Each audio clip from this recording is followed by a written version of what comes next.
Hello everyone, this is Kyle from Mill Street Gardens, and today we're giving a fall update tour on our showcase garden, and we're going to show you some of the things that are performing right now during the fall, as well as some updates on some of the things that we will be doing in our garden next year.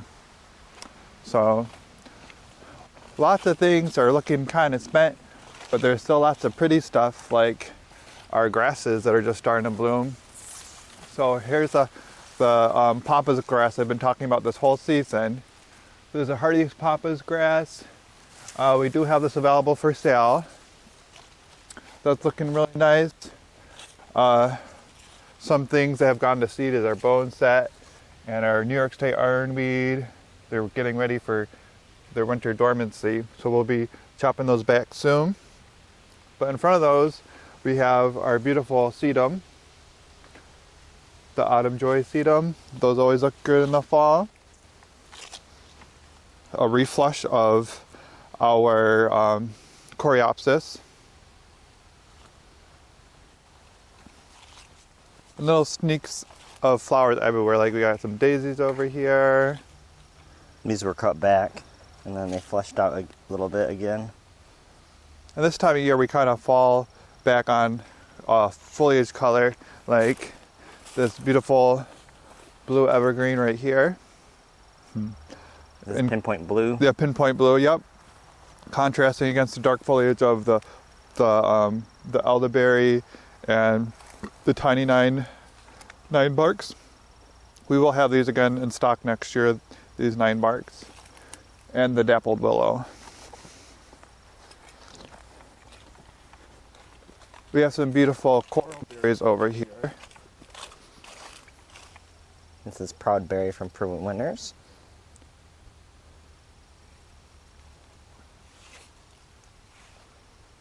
And then behind the coral berries, we have the pretty Carl Forster grass.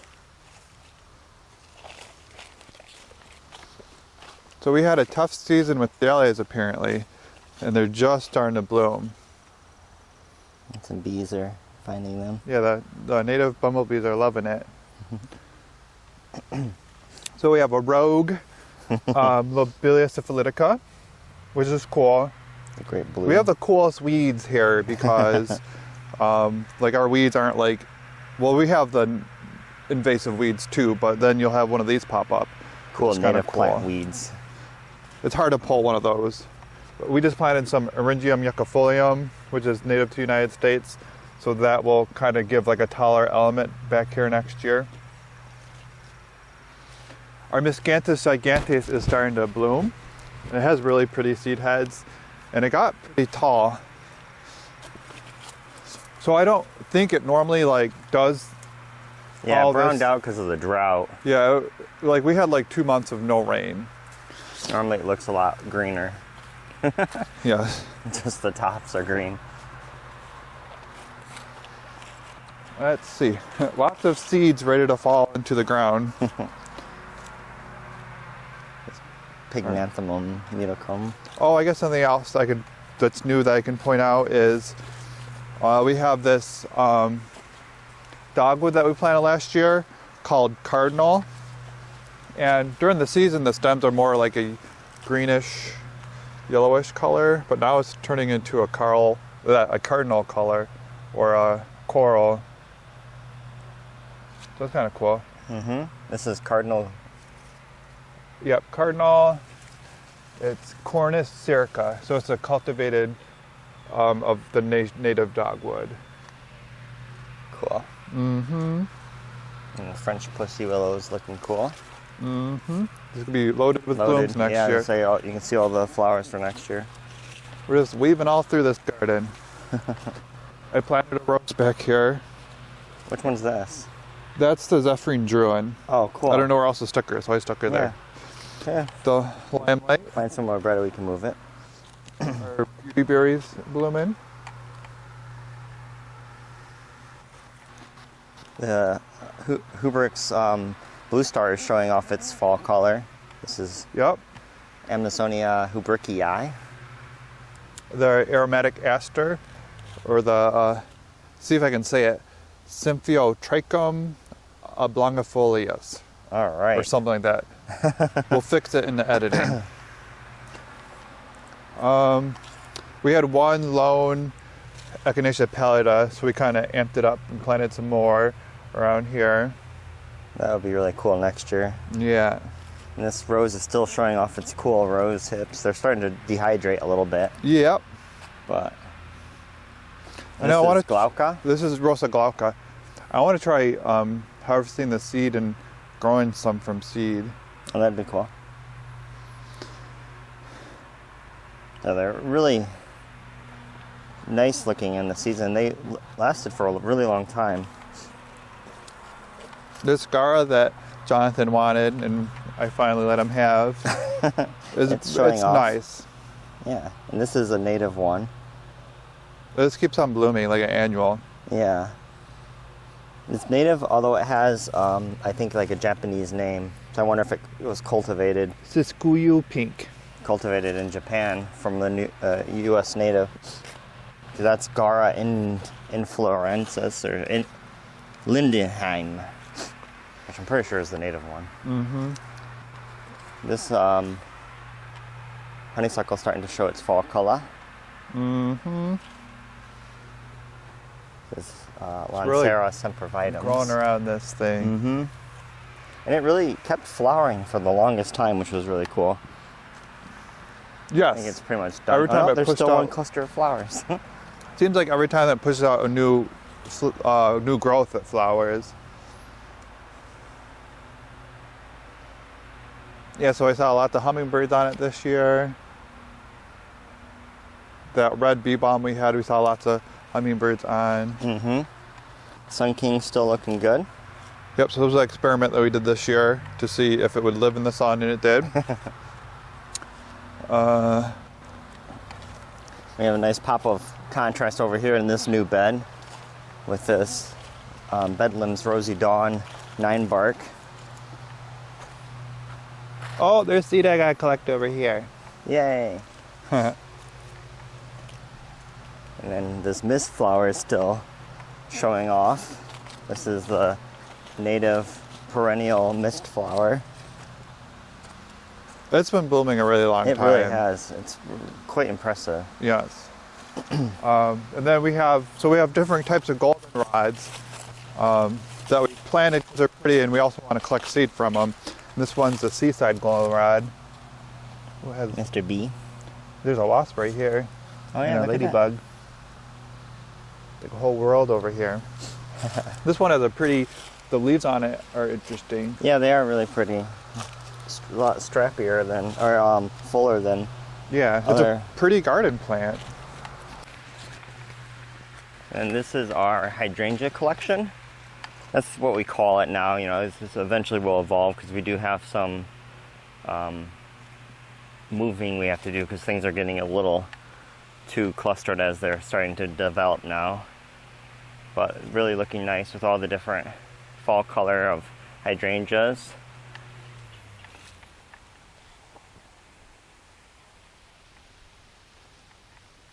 And then we do have this outline being a new bed, so the inner line we're going to end up doing, not the outer line, because I want to make sure we maintain a decent sized walkway here. But this is a new bed we'll be putting in next year.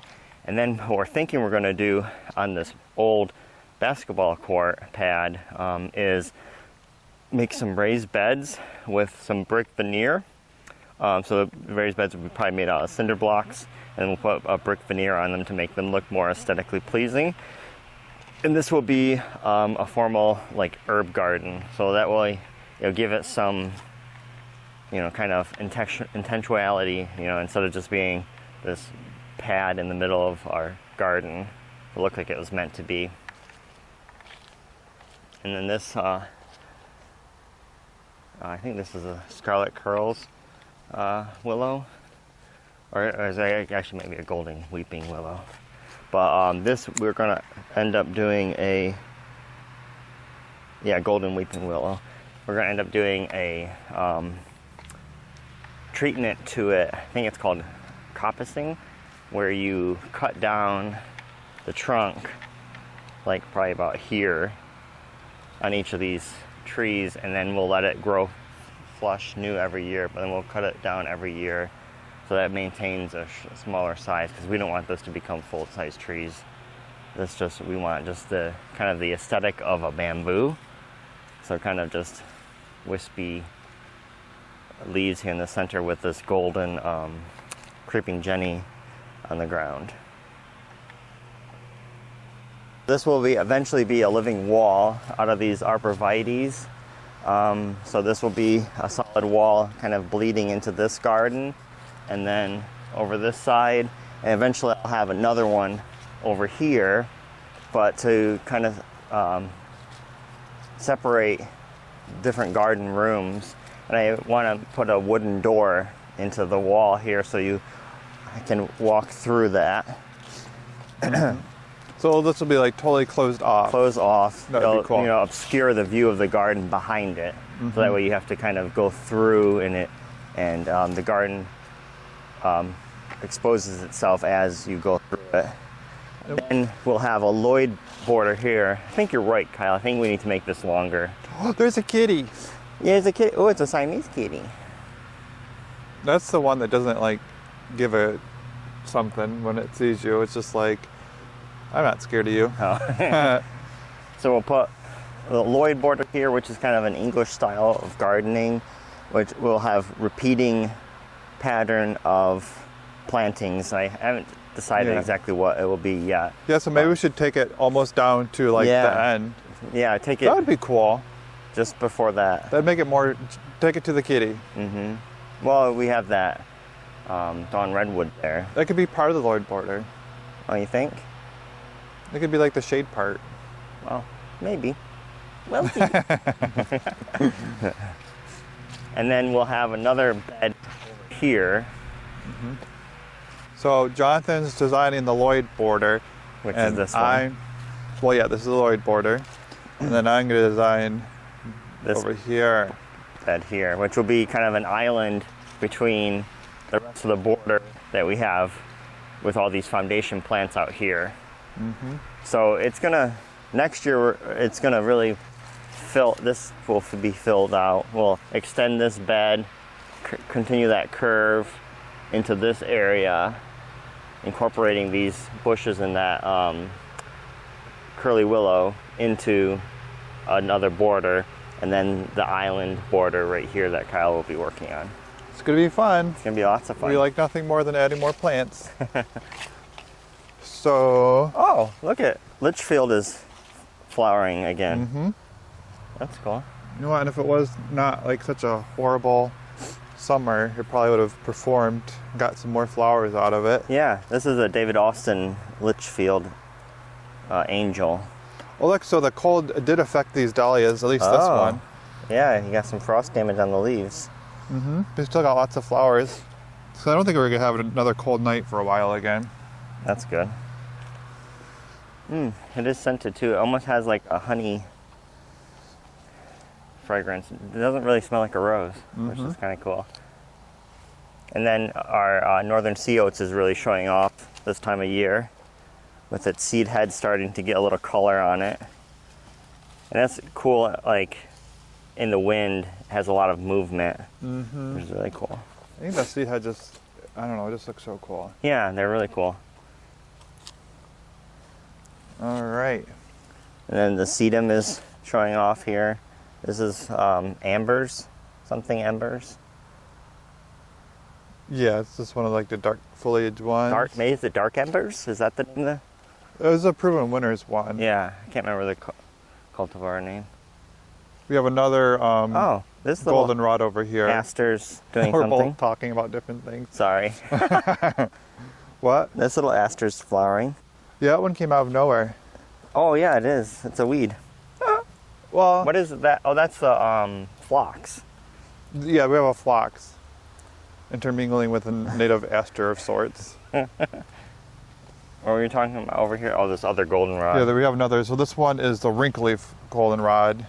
And when a lot of people, when they think of goldenrod, they think of like the super invasive stuff. But like, there's smaller ones that you can add to your garden. This one's past peak, but it's a nice size. It still looks nice though. Like even the darkened seed heads The foliage really is nice looking. All right, that's our cue. All right, so that's our quick garden tour and fall update. Stay tuned for more updates as this bed continues. We'll do some videos next year, probably nothing more this year. But stay tuned, like and subscribe. Thank you.